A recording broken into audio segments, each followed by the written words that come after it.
देखा दोस्त मैंने देखा था आज ईटा बॉय पड़ा था उनके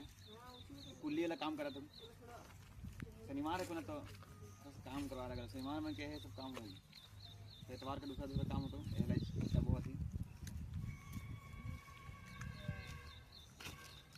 शादी के दिन में जो लगा रही अब उधर हटावे उधर साइकिल में बोए लगा ली साइकिल का ट्रैक्टर बना ली अभी 3 लाइन 18 को ईटा बोबे